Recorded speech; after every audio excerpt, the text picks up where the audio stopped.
নমস্কার ভিউয়ার্স, আমি ডক্টর প্রণাশী সালদার। আজকের একটি যে বিশেষ আয়ুর্বেদিক ক্লাসিক্যাল মেডিসিন নিয়ে কথা বলবো। মেডিসিনটি খুবই গুরুত্বপূর্ণ, এফেক্টিভ এবং আমাদের আয়ুর্বেদিক শাস্ত্রের এর বিশেষ জনপ্রিয় মেডিসিন। গন্ধক দিয়ে বিভিন্ন রকমের আমাদের আয়ুর্বেদিক শাস্ত্রের বিভিন্ন রকমের মেডিসিন আছে, কিন্তু আজকে যে মেডিসিনটি নিয়ে কথা বলবো সেটা কিন্তু রেয়ার বিশেষ মেডিসিন এবং খুব কম ইনগ্রেডিয়েন্টস, যার জন্য মেডিসিনটির নামই হয়েছে সেই রকম। মেডিসিনটির নামই হচ্ছে গন্ধকাদি যোগ দয়। গন্ধকাদি যোগ দয়। এই গন্ধকাদি যোগ দয় এর মধ্যে যেটা লাগছে সেটা হলো পরিশোধিত মানে শোধিত গন্ধক ও মরিচ চূর্ণ ঘিয়ের সঙ্গে, অর্থাৎ তার মধ্যে ঘিটা দিতে হবে, দিয়ে যদি কোনো লেহ মানে চবনপ্রাশের মতো মেডিসিনটি তৈরি করা হয় এবং এই মেডিসিনটি তৈরি করার পরে সেই মেডিসিনকে খাওয়ার যে নিয়ম আছে সেটা খেতে হয় এবং সেটি খেলে খুবই সুন্দরভাবে কিন্তু আপনার যে রোগ আছে সেটা কিন্তু সারবে। কোন কোন রোগ সারবে সেটা আমি পরে আলোচনা করে বলছি। মেনলি আমাদের আয়ুর্বেদিক শাস্ত্রে যে বিভিন্ন রকম মেডিসিন আছে তার মধ্যে যে গন্ধক আছে, গন্ধক দিয়ে আয়ুর্বেদিকে প্রচুর পরিমাণে মেডিসিন কিন্তু আছে। অর্থাৎ এই প্রচুর পরিমাণে যে মেডিসিনগুলি আছে সেগুলি কিন্তু খুব সুন্দরভাবে বিভিন্ন রকমের আরও ইনগ্রেডিয়েন্টস মিশিয়ে তারপরে মেডিসিন তৈরি করা হয়েছে এবং সেই ক্ষেত্রে কিন্তু প্রচুর রকমের আমাদের মেডিসিন, বিভিন্ন রকমের মেডিসিন, বিভিন্ন রোগের উপরে মেডিসিন কিন্তু প্রয়োগ করা হয় এবং খুব ভালো কাজও করে। যাই হোক, আজকে যে মেডিসিনটি নিয়ে কথা বলবো সেটি গন্ধকাদি যোগ দয়। ইহা একটি ক্লাসিক্যাল মেডিসিন এবং এই মেডিসিন কিন্তু খুব বেশি কিন্তু উপাদানও লাগে না। খুব এই তিনটি উপাদানই দেখলেন, গন্ধক, মরিচ এবং ঘৃত। যাই হোক, এগুলি দিয়ে এই মেডিসিনটি তৈরি করা হচ্ছে এবং এই মেডিসিনের যে খাবার নিয়ম সেটা হলো সকালে এবং রাতে খাবার পরেই খাবার নিয়ম এবং পেশেন্টের কন্ডিশন অনুসারে সময় তা কম বেশি হতে পারে। সেটাকে আবার যদি আমরা মনে করি সেটা 3 বারও দিতে পারি, তবে পেশেন্টের অবস্থা অনুসারে। যাই হোক, এখন হচ্ছে কি রোগ সংক্রান্ত সমস্যা, বিশেষ বিশেষ রোগ আছে যেগুলো কিন্তু একদিনে বা 1 মাসে বা 1 বছরে তৈরি হয় না। রোগ যদি তৈরি হয় তাহলে দেখা গেছে সেখানে যে বিশেষ বিশেষ রোগের সমন্বয়, অর্থাৎ একটা রোগের পিছনে আরেকটা রোগের মিল আছে এবং একাধিক রোগ মিলে তারপরেই কিন্তু একটা বড় রোগ সৃষ্টি হয়। সেই জন্য সহজে বোঝাই যায় না যে কোনো পেশেন্ট কতটা খারাপ পজিশনে আছে। সেই জন্য অটোমেটিক্যালি আমরা পেশেন্টদেরকে বলে থাকি, যদি সেই রকম কোনো পেশেন্টের সিমটম প্রথম থেকে দেখতে পাই বা যে অবস্থায় দেখতে পাই না কেন, আমরা পেশেন্টদেরকে একটু সাবধান করে দিই যে আপনার এই রকম ধরনের প্রবলেম আছে, আপনারা কিন্তু খুব সাবধানে থাকবেন এবং এই রোগের যে বড় রোগের সৃষ্টি হতে পারে, পরবর্তীকালে আপনার কত ভয়ঙ্কর রোগে তৈরি হতে পারে সেসব নিয়ে আমরা আলোচনা করি পেশেন্টদের সাথে। তা সেই রকমই একটি রোগের কথা আমরা বলবো, সেটা হলো শ্বাসকষ্ট। শ্বাসকষ্ট দেখুন এমনই একটা রোগ, বংশগত হতে পারে বা কর্মজীবন থেকে হতে পারে বা শারীরিক বিভিন্ন সমস্যা থেকে হতে পারে। যাই হোক না কেন, যদিও বা শুরুটা হয় খুব সামান্য জিনিস দিয়ে তৈরি হয় এবং ছোটোবেলাতেও প্রচুর পেশেন্ট থাকে যে তাদের শ্বাসকষ্ট ছিল, পরবর্তীকালে দেখা গেছে যে 5, 6, 7 বছর পরে তাদের আর শ্বাসকষ্ট ছিল না, সেগুলি সেরে গেছিলো। কিন্তু আবার দেখা গেছে যে 40, 45, 50 বছর হয়েছে, তখন শ্বাসকষ্ট আবার শুরু হয়েছে, তবে সামান্য পরিমাণে, কোনো অসুবিধা হয়নি। যখনই হয় তখন অল্প একটু ওষুধ খেলেও আবার কমে গেল।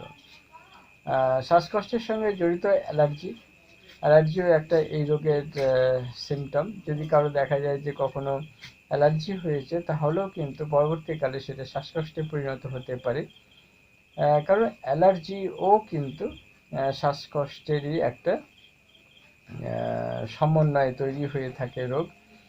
সেই জন্য অ্যালার্জিও কিন্তু ভয়ঙ্কর রোগের একটা সিমটম। এবং সেই সঙ্গে আরেকটা দেখা যায় যেটা ঠান্ডা লাগার প্রবণতা। অনেকেরই দেখা যায় যে মাঝে মাঝে প্রায় ঠান্ডা লেগে যায় এবং কফ ওঠে, এবং ওষুধ একটু খাওয়ার পরে সেটা আবার কমেও যায়, কিন্তু বারে বারে এটা হতে থাকে। অর্থাৎ বারে বারে ঠান্ডা লাগার প্রবণতা এবং বারে বারে ওষুধ চেঞ্জ করে খাবার যে প্রবণতা, এবং সেই সঙ্গে সর্দি কাশি কফ হলে যে ওষুধ মেডিসিন খেলো একটু চাপা থাকলো, কিন্তু আসল যে রোগের ব্যাপারটা সেটা কিন্তু সারিয়ে অনেক পেশেন্টই উঠতে পারেন না। এবং অনেকে দেখা যায় যে অ্যালার্জির যে ব্যাপারটা বলছিলাম সেটাও কিন্তু বেশ জটিল এবং খুব ভয়ঙ্কর সমস্যার মধ্যে একটা সমস্যা। অনেকে আছেন খুব বেশি অ্যালার্জির কারণে যদি কষ্ট পান তখন তারা খুব ভালো করে চিকিৎসা করার জন্য বিভিন্ন টেস্ট, বিভিন্ন ডাক্তারবাবুদের সঙ্গে যোগাযোগ করার চেষ্টা করেন, কিন্তু অল্প যখন রোগটি প্রশমিত এইরকম দেখা যায় যে অনেক পেশেন্টের ক্ষেত্রে অ্যালার্জি, ডাস্ট অ্যালার্জি হতে পারে বা হয়েও থাকে। বিভিন্ন রকম অ্যালার্জি হয়। তার যে কোনো ধরনের অ্যালার্জি হোক না কেন তার টেস্ট আছে, বোঝা যায় যে কোন কোন জিনিসের ক্ষেত্রে তার অ্যালার্জি আছে। অ্যালার্জিটা অ্যাকচুয়ালি আমাদের শরীরে একটা কমজোরি। যারা এই কমজোরিটাকে ওভারকাম করতে পারে তাদের ক্ষেত্রে কিন্তু অ্যালার্জিটা সম্পূর্ণভাবে সেরে যায়। কিন্তু চিকিৎসা করে যদি সেটা সম্ভব না হয়ে ওঠে তখন তারা সেই জিনিসটা ব্যবহারই করে না বা সেটা খায় না যেটা খেলে অ্যালার্জি হয়। এটা আসলে কিন্তু রোগটা সারানো হলো না, রোগটা কিন্তু তার শরীরে থেকে গেল। যাই হোক, এই যে শ্বাসকষ্টের যে দিকগুলি বললাম একের পর এক, বিভিন্ন যে ধারাগুলি বললাম, বিভিন্ন যে দিক বললাম, এগুলি কিন্তু ক্রমশ কিন্তু ধাপে ধাপে ধাপে ধাপে একটা মানুষকে বড় ধরনের রোগের দিকে নিয়ে যায়। যার জন্য আমরা বলি যে আপনারা শ্বাসকষ্টজনিত রিলেটেড যে সমস্যাগুলি আমাদের মধ্যে দেখা যায় সেগুলি অবশ্যই কিন্তু খুব সহজে যদিও বা সারানো যায় না সেটা জানি আমরা, কিন্তু সারানো সম্ভব। এবং সেটা কিন্তু আপনাকে ভীষণভাবে লেগে পড়ে থাকতে হবে এবং তার ফলেই ওই রোগটাকে সারানো সম্ভব হবে। তা না হলে এই রোগটি সম্পূর্ণভাবে আপনাকে গ্রাস করবে এবং শরীরটাকে ভীষণভাবে উইক করে দিয়ে তারপরে আপনার রোগের যে আসল যে স্ট্রংনেসটা সেটা কিন্তু বহিঃপ্রকাশ ঘটাবে। তখন কিন্তু আপনার শারীরিক কন্ডিশনটা অনেকটাই কিন্তু খারাপ হয়ে যাবে।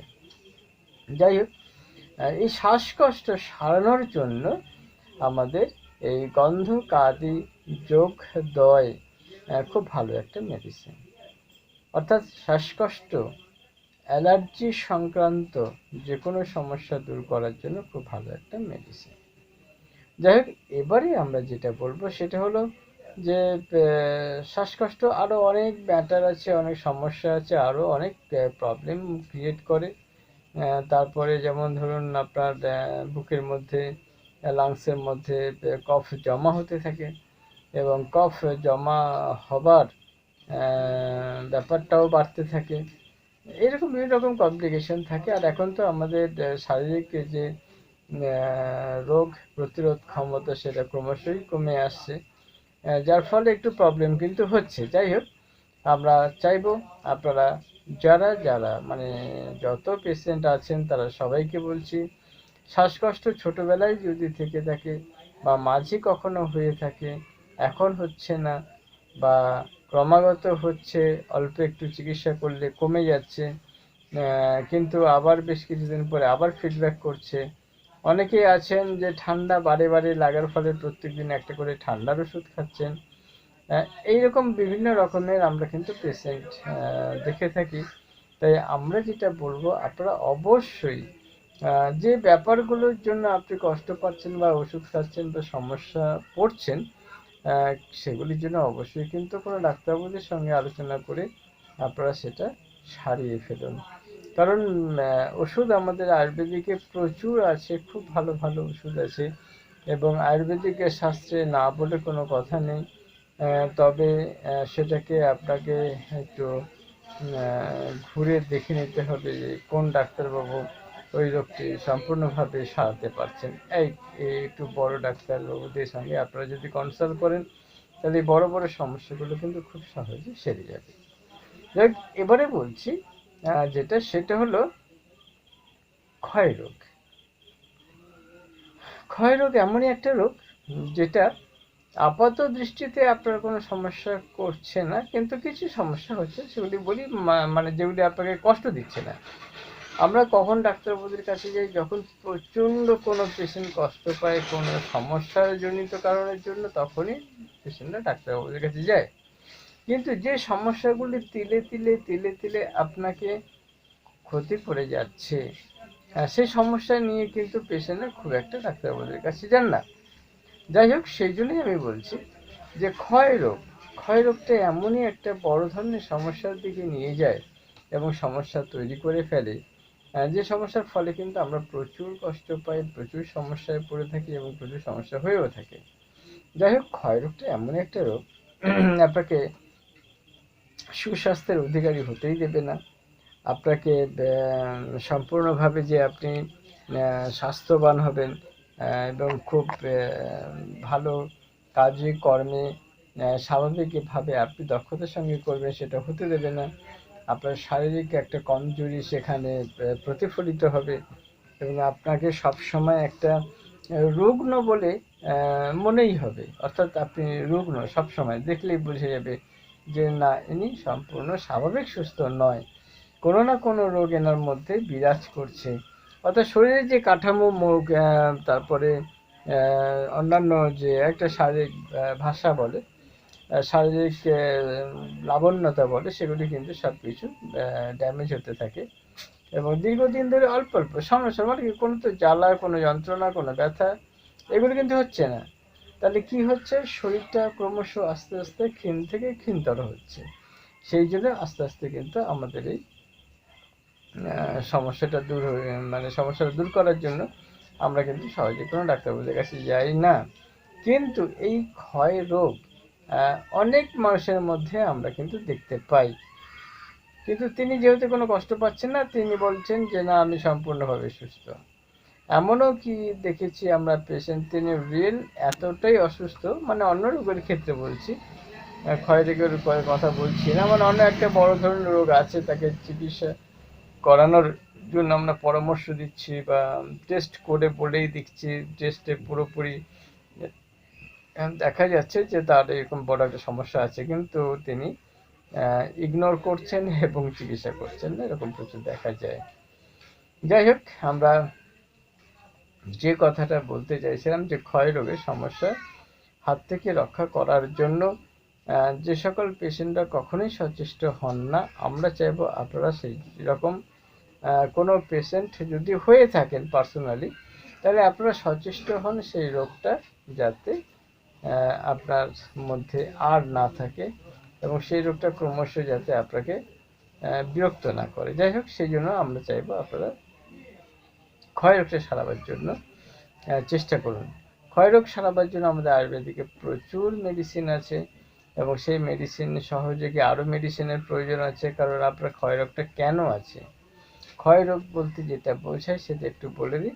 অর্থাৎ আপনার শরীর ভীষণ রুগ্ন হবে, ভীষণ দুর্বল হবে, সবসময় মনটা খিটখিটে থাকবে, কোনো কাজে কর্মে তো স্বতঃস্ফূর্তভাবে করার ইচ্ছা থাকবে না, অলস জীবনযাপনটাই আপনার কাছে ভালো লাগবে এবং কর্মজীবনটা আপনার কাছে অস্বস্তি ও কষ্টদায়ক লাগবে।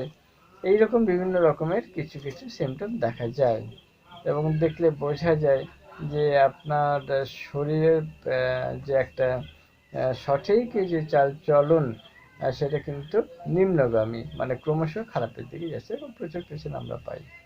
যাই হোক, সেইটা যদি কেউ বুঝতে পারে তাহলে খুব ভালো কথা এবং সেই ক্ষেত্রে কিন্তু ভালো মেডিসিন ব্যবহার করে আমরা কিন্তু পেশেন্টদের উপকার করতে পারি। কিভাবে?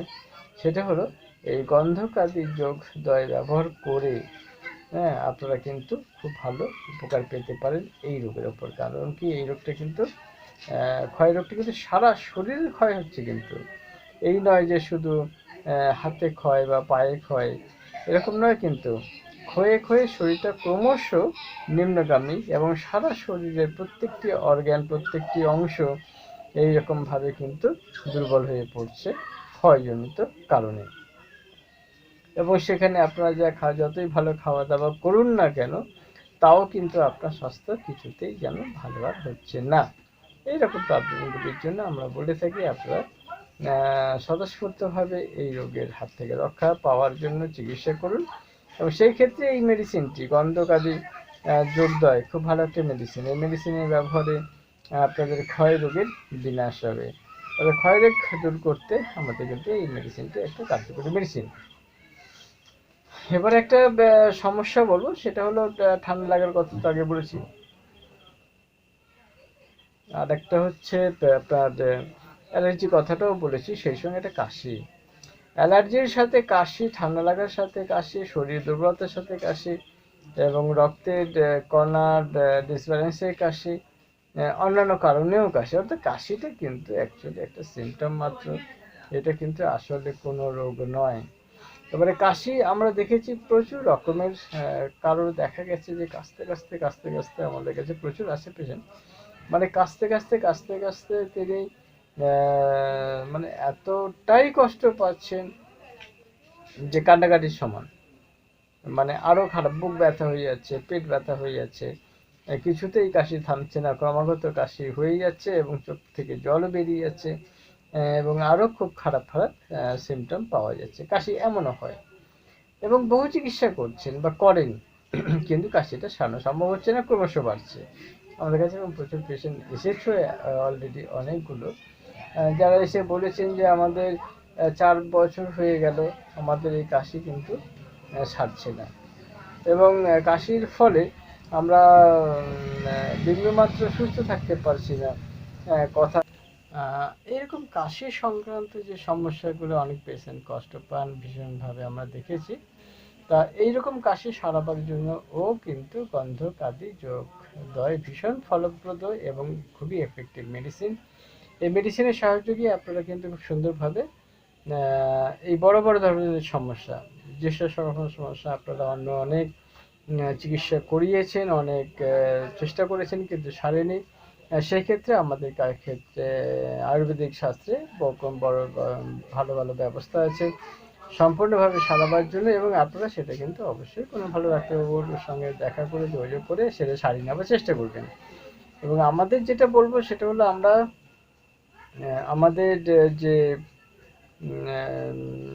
চিকিৎসা আমরা আপনাদের সঙ্গে কিন্তু চিকিৎসা করে থাকি, এবং সেক্ষেত্রে আপনারা কিন্তু আমাদের সঙ্গে যোগাযোগ করতে পারেন হোয়াটসঅ্যাপ নম্বরে। এবং চিকিৎসা করার জন্য কিন্তু আপনারা আমাদের সঙ্গে যোগাযোগ করার পরে মেডিসিন পাওয়ার ব্যাপারেও কিন্তু যোগাযোগ করতে পারেন। আমরা চেষ্টা করবো আপনাদের সমস্যার সমাধান করার জন্য।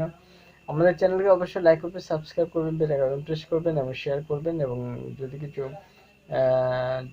জানতে চান, বলতে চান, তাহলে আমাদের সঙ্গে অবশ্যই বলতে পারেন হোয়াটসঅ্যাপ নম্বরে। নমস্কার, থ্যাংক ইউ, ধন্যবাদ।